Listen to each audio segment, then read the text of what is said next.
भूषणगडच्या पायथ्यातील वडगाव येथील जयराम स्वामी दिंडीचे उत्साहात प्रस्थान।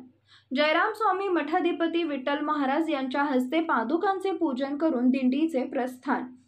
सातारा सांगली सीमेवरील खटाव तालुक्यातील भूषणगडाच्या पायथ्याशी असणारे जयराम स्वामी वडगाव येथून सद्गुरू जयराम स्वामी पायी पालखी दिंडी सोहळ्याचे दुपारी 3 वाजता मोठ्या उत्साहात प्रस्थान शुभारंभ झाला। वडगाव निवासी श्री जयराम स्वामी मठामधून समाधी राऊळात पूजा करण्यात आली। यावेळी दिंडी चालक मठाधिपती विठ्ठल स्वामी महाराज हस्ते विधिवत पूजा करून दिंडी सोहळ्याचे पंढरपूरकडे प्रस्थान झाले।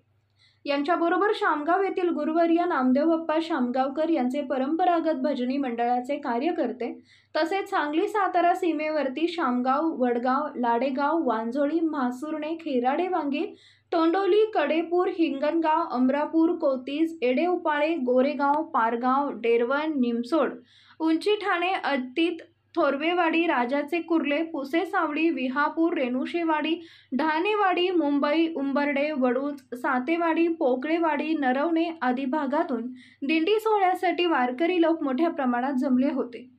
दिंडीमध्ये सुरुवातीपासूनच 500-700 वारकरी लोकांचा सहभाग आहे। दिंडीच्या उपक्रमात गावातील जयराम स्वामी विद्या मंदिर व ज्युनियर लॉ कॉलेजचे शिक्षक व विद्यार्थी मोठ्या प्रमाणात सहभाग घेतला होता। ते सर्व वारकरी पोशाख परिधान करून दिंडीमध्ये सहभागी झाल्याने दिंडीची रंगत वाढली होती। अमरापूर या ठिकाणाहून भाविक जयराम स्वामी वडगाव या ठिकाणी दिंडी सोहळा घेऊन आले। यावेळी संदीप घारगे, शशिकांत वाघमारे, पारगाव, भगवान बुवा, दादासो कदम, हिंगणगाव आदींनी दिंडीत सक्रिय सहभाग घेतलाय। म्हासुर्णे इथं संध्याकाळी मुक्कामी मठाधिपती विठ्ठल स्वामी महाराज यांची कीर्तन सेवा झाली।